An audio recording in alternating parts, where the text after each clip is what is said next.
xilliga taleefanka aad isticmaalayso waqti badan ayuu kaa cunayaa marka aad shaqaynayso, markaad wax akhrinayso iyo markii aad xaalad kale ku sugan tahay.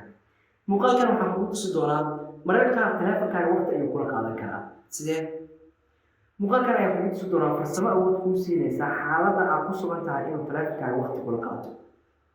Bal si aan kugu fududeeyo waxaan kaa codsanayaa marka koowaad muuqaalkan in la gareyso si saaxiib badan u gaaro. Aan ku faahfaahiyo. haddii tusaale aad wax akhris gasho waxaad u baahan tahay mobilkaaga inuu waqti kula qaato, sax?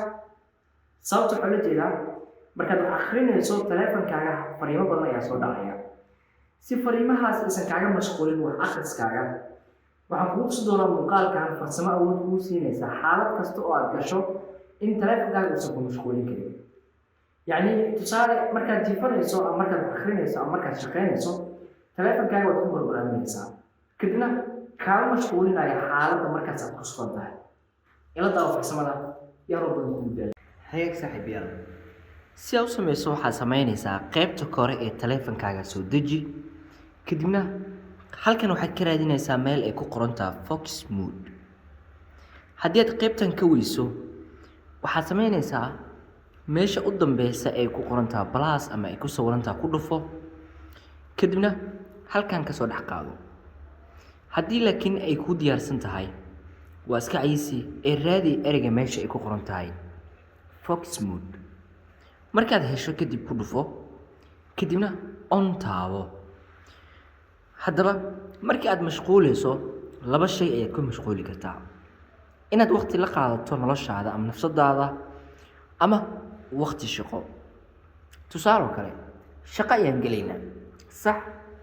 Kadibna waxaa la start. marka start dhaho guud ahaan waxaa laga xayiri doonaa barnaamijyada i mashquuli doono. haddaan gudaha galo totally barnaamijyada 99% waa laga xayiray. kaliya waxaa lii ogolaaday inaan qof wici karo si lamidaan oo qof isoo wici karo, iyo qaybta fariimaha ee messageska ee sim card-ka imaanaya. haddaba haddii aad rabto inaad iska qaado intaana shaqada ku jirto, inta aad shaqada ku jirto ma dareemi doonto wax mashquul ah. taleefankaagana waqti ayuu kula qaadanayaa maadaama aad ku jirto xaalad ka duwan xaaladda caadiga ah. haddii aad rabto inaad ka qaado, mar labaad soo deji, kadibna Focus Mode-ka taabo oo keliya. markii aad taabato kan ayaa kuu soo baxayo. halkan wuxuu kugu sheegi doonaa time-ka ama waqtiga aad joojisay ama aad rabto inaad joojiso. haddaba maadaama annaga aan rabno inaan joojino, Focus Mode-ka waa ka qaadmay. waajidaan ayaan filayaa. haddaan rabo inaan saaro, Focus Mode-ka ayaan taabanayaa. tusaale me time aan leeyahay, kadibna start. me time micnaheedu waxaa waaye waqti aniga ayaa qaadanaya, ama tusaale waxbaa akhri rabtaa, ama tusaale kale saaxiibadaada ayaa shir la geli rabtaa. me time ayaa leedahay, soo keliya waxaa lagu ogolaanayaa inuu qofku soo waco, adna aa wacdo, fariin caadi ah oo message ah kuu soo dhacdo. maaha fariinta WhatsApp, waa message-ka caadiga ah. ugu dambeyn adiga muuqaalkaa daawanaya waxaan isleeyahay wax un waad ka faa'iiday. hadduusan mobilkaaga lahayn waan ka xumahay, update u dir.